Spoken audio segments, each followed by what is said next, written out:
Helo. Diolch am ymuno yn y myfyrdodau bychan yma o'r Gweithredoedd Dychmygol ar gyfer Iechyd a Lles. Mae bob un o'r myfyrdodau yma yn dilyn rhyw fath o thema.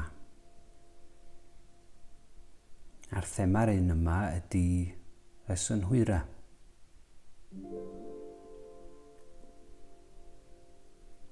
Felly yn syml iawn, lle bynnag ydych chi, dwi jyst yn gwahodd chi i adael y llygyd i edrych ac i fynd lle maen nhw'n mynd yn reddfol o gwmpas y gofod dach chi yn.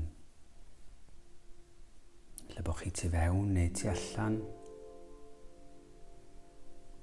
Dwi jyst yn gadael yn hyn dderbyn be dwi'n ei weld o ymlaen i.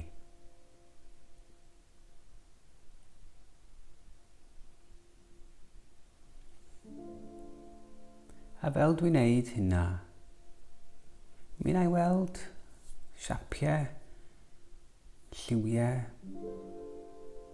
ella symudiad, ella bobl yn symud neu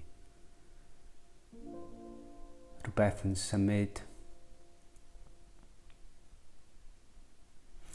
A na i adael yn llygyd ddilyn y peth yna dwi'n mwynhau i weld. Rhywbeth sy'n teimlo'n gyfforddus neu'n gysurus mewn unrhyw ffordd.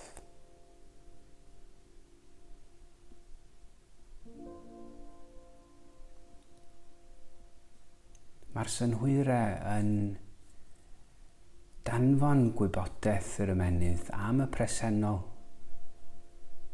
A bob un eiliad o'r dydd, da ni'n derbyn gwybodaeth gwahanol drwy'n cliw, drwy ffordd da ni'n gweld, drwy cyffyrddiad y croen a'r awyr.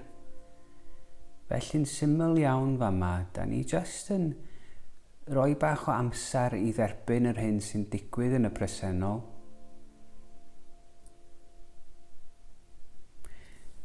Felly nesa, dwi'n mynd i adael yn hun jyst yn hawdd iawn sylweddoli be dwi'n ei glywed o'n nghwmpas i.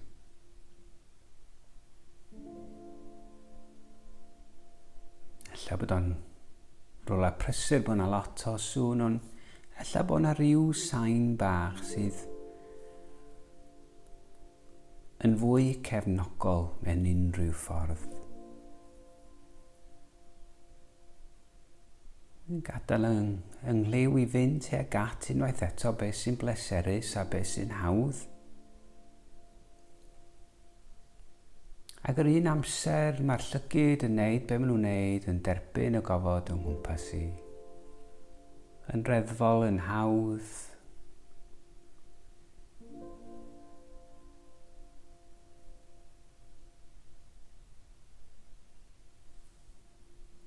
A wedyn yn ar y deg, yn syml iawn eto, jyst ar y sylwi, ar y ffordd mae'n nghorffi, ar hyn o bryd yn eistedd neu yn sefyll.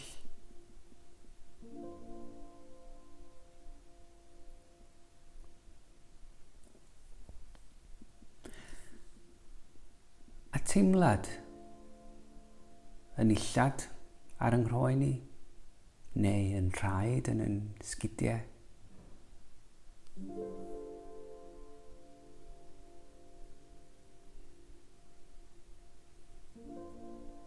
Ac unwaith eto, da ni'n mynd ar sylw tuag at beth sy'n gyfforddus.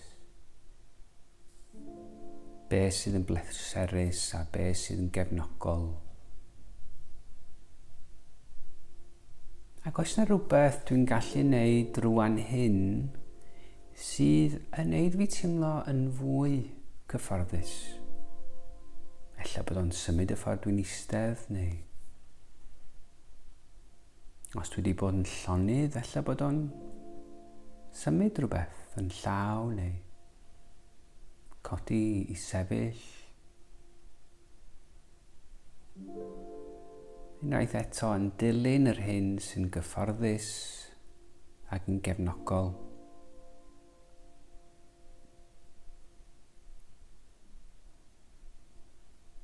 A drwy ddefnyddio'r dychymyg yma rwan, os bysa na arogl, swn i wrth y modd hogle, be bysa hwnna?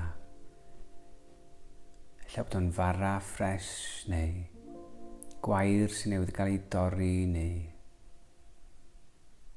ffordd mae'r aer yn arogli ar ôl glaw. Felly dwi'n gallu defnyddio'n ychymyg i ddylanwadu mewn un ffordd syml fy mioleg, y ffordd mae'r corff yn ymateb i'r dychymyg. Be bysa'r arogl yna? A dwi jyst yn mynd i aros yna am cwpl eiliadau nes bod fi'n gallu synhwyro a dychmygu hwnna. Ac yn ola wedyn, dod yn ôl i adael y llygyd yn reddfol i wneud be maen nhw'n wneud wrth dderbyn yr hyn sy'n o gwmpas nhw.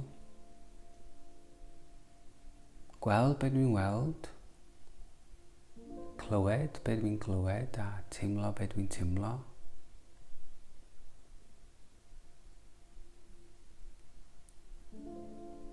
Wrth i ni ddod ar myfyrdod bach yma i ddiwedd. Diolch.